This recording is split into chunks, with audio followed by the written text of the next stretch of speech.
আমরা আবারও শহর কলকাতার দিকে একটু নজর রাখবো, কারণ শহর কলকাতার বাসিন্দারা দিনভর জল যন্ত্রণার শিকার হয়েছেন। পার্ক স্ট্রিট চত্বরে জল নেমে গিয়েছে বেশ কিছু জায়গায়, কিন্তু বেশ কিছু জায়গায় এখনো জল জমে রয়েছে। সেখানকার আরো একটি চিত্র আপনাদের সামনে তুলে ধরবো। রিক রয়েছে সরাসরি। রিক, দেখো জুলেখা, পার্ক স্ট্রিট চত্বরে জল নেমে গিয়েছে। রোড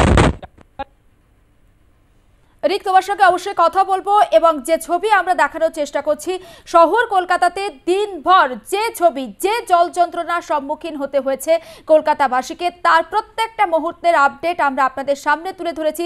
সেটা সেন্ট্রাল অ্যাভিনিউ হোক, বিধান সরণি হোক, পার্ক স্ট্রিট হোক, বিভিন্ন জায়গার ছবি আমরা আপনাদের সামনে তুলে ধরেছি। পার্ক স্ট্রিটে কোথাও গাছ পড়ে গিয়েছে, যানবাহনের চলাচল বিঘ্নিত হয়েছে, কখনো বিদ্যুতের খুঁটি উপড়ে পড়েছে, কখনো রাস্তার ধারে যে সিগন্যাল পোস্ট সেটাও কিন্তু উপরে পড়েছে। সেই সমস্ত খুঁটিনাটি আপডেট তুলে ধরেছি। তবে এই মুহূর্তে রিকের সঙ্গে কথা বলি। রিক, যেমনটা জানাচ্ছিলেন,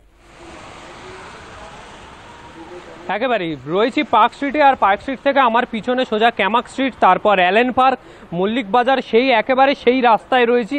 কিন্তু এখনো পর্যন্ত সেই রাস্তায় যেরকম জল দেখতে পাওয়া গিয়েছিল সেই সকাল থেকে সেই জল এখনো পর্যন্ত রয়েছে।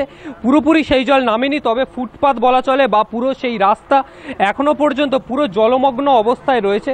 সামনে কলকাতা কর্পোরেশনের একটি গাড়ি রয়েছে, কলকাতা পুলিশের। সেই গাড়িতে কিছুক্ষণ আগে যে গাছ কাটার ছবিটা আমরা দেখিয়েছিলাম, একমাত্র আমরা আর+ নিউজ সেই গাছ কাটা প্রথম থেকে, গাছ পড়া থেকে গাছ কাটা এবং ওভারহেডের তার পুরো রাস্তায় আবার যান চলাচল এই মুহূর্তে স্বাভাবিক সেই ছবিও তুলে ধরছি। এবং এই যে রাস্তা পুরো দেখতে পাওয়া যাচ্ছে যে জলমগ্ন, তবে আগের মতো সেই রকম জল এখন আর নেই। জল কিছুটা কমছে, আস্তে আস্তে সময়ের সাথে জল কমছে। 1 ঘন্টা অতিক্রান্ত প্রায় আগের ছবিটা দেখানোর, কিন্তু সেই জল যে এখন অতটা নেই। তবে ক্যামাক স্ট্রিট দিকে যাওয়ার যে রাস্তা সেই মুখটাতে কিছুটা হলেও জল রয়েছে।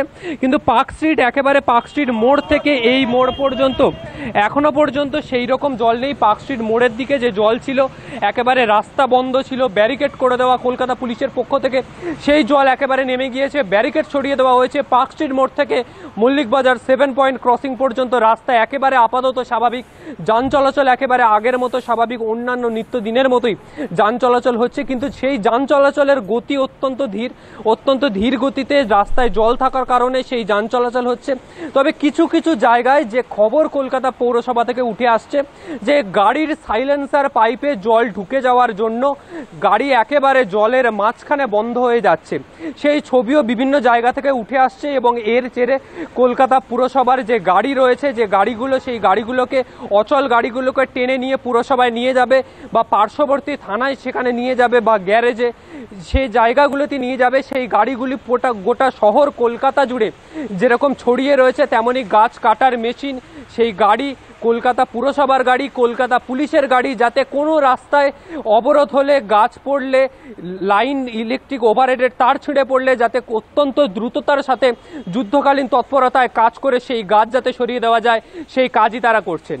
জুলেখা, একদম তাই। রিক, আরো একটা বিষয় একটু জানার রয়েছে তোমার থেকে। এই যে যানবাহন চলছে, অবশ্যই তুমি বললে যানবাহনের গতি খুব স্লথ, কিন্তু সেক্ষেত্রে মানুষজন কি দেখতে পাচ্ছ? যানবাহনের সওয়ারি কি দেখতে পাচ্ছ? যানবাহন যেরকম চলছে, যানবাহনের সাওয়ারি রয়েছে, কিন্তু যেমন যানবাহন অন্যান্য দিনের তুলনায় আজকে যেমন ঘড়ির কাঁটায় প্রায় 7টা বাজতে যায়, যানবাহন যেরকম অন্যান্য দিনের মতো নয়, তেমনি লোকজনও রাস্তায় সেরকম দেখতে পাওয়া যাচ্ছে না। পুরো রাস্তা বলা চলে অন্ধকার অবস্থায় রয়েছে। সামনের দিকটা কিছু কিছু রাস্তার ল্যাম্পপোস্ট সেইভাবে জ্বলছে না, কারণ যেহেতু ওভারহেডের তার ছিঁড়ে গেছে। এই গোটা পার্ক স্ট্রিট চত্বর জুড়ে রাস্তার যে স্ট্রিট লাইট, সেই লাইট সেইভাবে জ্বলছে না। নিত্যযাত্রী বা যারা পথচারী রয়েছেন, যারা পার্ক স্ট্রিট চত্বরের অন্যান্য দিন অফিস টাইমে বা অন্যান্য কাজে আসেন, যে জমজমাট পার্ক স্ট্রিট সারাক্ষণ আমরা যে দেখতে পাই, জমজমাট পার্ক স্ট্রিট, সেটা 25শে ডিসেম্বর হোক বা অন্যান্য নিত্যদিন হোক, কোনো সময় যে ফাঁকা যায় না। রাত 11টা 12টা পর্যন্ত যে জমজমাট পার্ক স্ট্রিট থাকে, সেই জমজমাট পার্ক স্ট্রিট কিন্তু আজকে নেই। অন্যান্য নিত্য দিনের মতন সেই ছবি কিন্তু আজকে দেখতে পাওয়া যাচ্ছে না। লোকজন রাস্তায় কম বেরিয়েছেন, যানবাহন রাস্তায় কম চলছে, অত্যন্ত ধীর গতিতে চলছে আজকে গোটা শহর কলকাতা। একেবারে অনেক ধন্যবাদ রিক। এবং পার্ক স্ট্রিট চত্বর থেকে সেই ছবি আমাদের সামনে তুলে ধরছিল আমাদের প্রতিনিধি রিক পুরকায়স্থ। এবং অন্যদিন যে পার্ক স্ট্রিটের ছবি দেখা যায় অর্থাৎ চেনা ছন্দ, সেই চেনা ছন্দে আজকে কিন্তু কিছুটা হলেও তাল কেটেছে। হ্যাঁ, যানবাহন চলাচল করছে কিন্তু কোথাও গিয়ে মানুষজন নেই এবং গাড়ি ঘোড়া অর্থাৎ যে সমস্ত যানবাহন রাস্তায় রয়েছে সেগুলো কিন্তু খুব মাত্রাতিরিক্তভাবে কম।